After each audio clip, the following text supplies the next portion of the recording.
Hi, it's Rona with Thrive as Yourself, and I'm here this weekend sharing my experience authentically, as it's been really over the last week, and what I've been doing to support myself.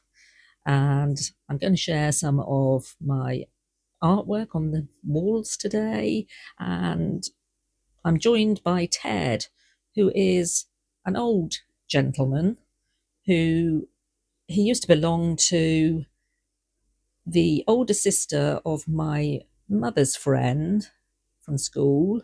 So he must be 85, maybe older than that, but isn't he wonderful? He's a venerable old gent.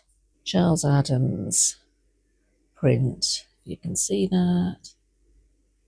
And the caption is just the kind of day that makes you feel good to be alive. Love that. Love these as well. I love this, which is in the depth of winter, I finally learned that there was in me an invincible summer. Love that quote. Sam Cannon art, and also more Sam Cannon art with the quote, "Stay patient and trust your journey." So, just a little video really today, as I'm conserving energy, and I've been using a lot of my brain energy connecting up, whether it's ADHD, autistic, or ADHD paralysis, and or trauma, but the effects on the nervous system basically. And if you have a really sensitive nervous system, I think that lies at the root of so many issues, where we burn out and we take in so much information from the world. And maybe it doesn't even matter if we know, oh, it's because I'm this, it's because I'm that. It's a label just so that other people can relate and accept and we can feel part of something. Because otherwise it swirls around and we don't know who we are or what we are, but we know we're not fitting in some way. And anxiety and feeling bad raises its head. But really, maybe it's more a case of just acknowledging, yeah, there are reasons. We don't know exactly all the time what these reasons are, but I do know, for example, that my nervous system is very, very sensitive. And therefore, when it's been struggling, or I've been struggling with too much overload of what's needed of me, and that's also made me think about attachment patterns. And when we're anxiously attached, maybe we want to go forward and get a response from people, cling to people. I think I've sometimes done that in my life, and also probably more predominantly I've been avoidant, pretending I don't need people and genuinely feeling much better and safer on my own, or retreating under stress and pressure. Shut down. Not shut down. I can't think now, because I'm very conscious that also I'm being perceived, I'm being watched. That's something that is quite a challenge, it's a big challenge for me. And I'm in my dressing gown because I'd put off making this video, again feeling under some pressure to do so, that I do want to do it, I want to share things, but at the same time it becomes a demand. And that's what I was thinking, the connection between avoidant attachment, which can feel like a fear of engulfment, a fear of people needing too much, taking too much. And certainly I've experienced that in relationships, particularly my last relationship, where I think I'm very sensitive to what I term guilt tripping, and I would speak up and say, no, I don't want to do something, or I haven't got the energy for this or that. But then it would be, oh, well, this is what we do if we're parents. This is what we do. We have to push beyond, etc., etc.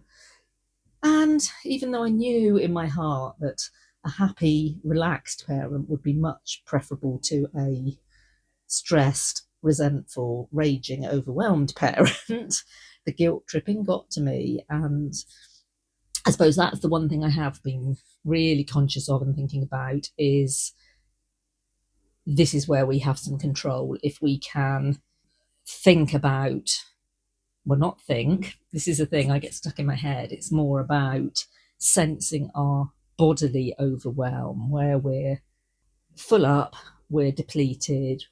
As I said in my video last week, it's a case of catching burnout or catching yourself before you plummet over the cliff.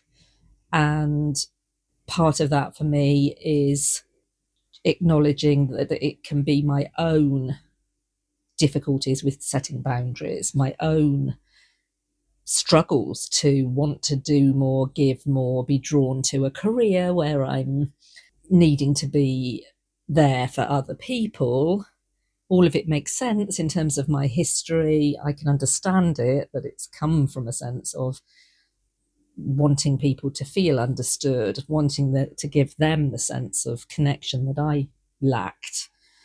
But it is at my own expense when I don't know how to draw my own boundaries and maintain them.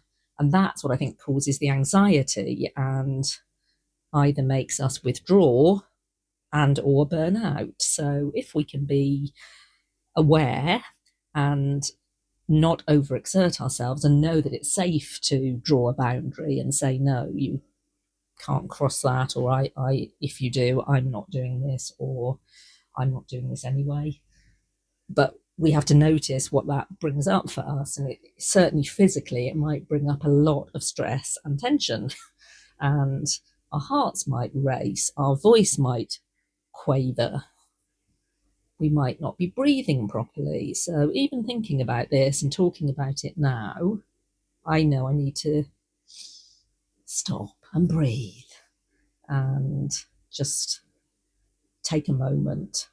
So those are my thoughts really for this week. It's been a full-on week, ongoing issues with rats that don't seem to want to leave my property. My leak is not completely fixed. Money and stress and this and that, and family commitments that have been fun. But I've had the weekend to just chill a bit, and instead of feeling guilty that I'm not dressed and actively doing, I'm just embracing it and saying to myself, well, this is what I need. This is what I need, and I will feel better for this tomorrow and be more prepared for the coming week. So that's about, I suppose, expanding our capacities by drawing our boundaries around our needs. So please do like this video if it rings any bells with you at all. Do leave a little comment, do share it with somebody else, and I'll look forward to seeing you in the next one.